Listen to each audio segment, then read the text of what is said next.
సర్వశక్తుడైన దేవుని స్తోత్రములు. ఇప్పుడు మనం చదువుకునే వాక్యం రూతు 1 అధ్యాయం 15 నుంచి 21 వరకు.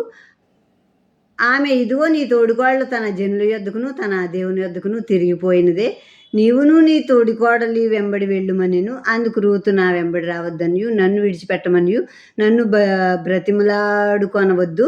నీవు వెళ్ళు చోటికే నేను వచ్చేదను, నీవు నివసించోటనే నేను నివసించేదను. నీ జనమే నా జన్ము, నీ దేవుడే నా దేవుడు. నువ్వు మృతి పొందు చోటనే నేను మృతి పొందేదను, అక్కడనే పాతి పెట్టబడదను. మరణం తప్ప మరి ఏదైనా నన్ను ప్రత్యేకించిన యెడల యెహోవా నాకు ఎంతైనా కీడు చేయను గాక. నేను తనతో కూడా వచ్చుటకు ఆమెకు మనసు కుదిరిందని నయోమి తెలుసుకున్నప్పుడు అందును గూర్చి ఆమెతో మాట్లాడుట మానెను గనుక వారిద్దరూ బెత్లెహేమునకు వచ్చే వరకు ప్రయాణం చేసిరి. వారు బెత్లెహేమునకు వచ్చినప్పుడు ఆ ఊరి వారందరూ వారి యొద్దకు గుంపుగూడి వచ్చి, ఈమె నయోమి కదా అని అనుకొనిచుండగా, ఆమె సర్వశక్తుడు నాకు చాలా దుఃఖం కలగజేసిన గనుక నన్ను నయోమి అనక మారా అనుడి. నేను సమృద్ధి గల దాన్నై వెళ్ళి తిని, యెహోవా నన్ను రిక్తురాలినిగా తిరిగి రాజేసెను. మీరు నన్ను నయోమి అని పిలవనేలా?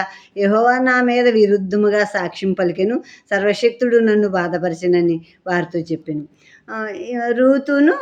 రూతుతో మళ్ళీ అంటుందన్నమాట, నీ తోడుకోళ్ళు వెళ్ళిపోయింది కదా తన స్వజనుల దగ్గరికి, తన దేవుడి దగ్గరికి తను వెళ్ళిపోయింది. నువ్వు కూడా నీ తోడుకోళ్ళు వెంబడి వెళ్ళిపో, నా వెంట రావద్దు, నన్ను విడిచిపెట్టు అని చెప్తుంది నయోమి రూతుతో. అప్పుడు రూతు అంటుంది, నా వెంట రావద్దు, నన్ను విడిచిపెట్టే అని నువ్వు నన్ను బతిమాలుకోవద్దు. నీవు వెళ్ళి చోటుకే నేను వస్తాను, నీవు నివసించే చోటే నేను నివసిస్తాను. నీ జనమే నా జనము, నీ దేవుడే నా దేవుడు. నీ దేవుడే, ఇంకా నీ వంశములకు చేర్చబడ్డాను, నీ గోత్రములకు చేర్చబడ్డాను నేను. ఇంకా నీ దేవుడే నా దేవుడు, నీ గోత్రం నీ వంశమే ఇంక నాది, ఇక నాకు వేరొద్దు. నువ్వు మృతి పొందిన చోటే నేను మృతి పొందుతాను, నీవు సమాధి చేయబడ్డ చోటే నేను సమాధి చేయబడతాను.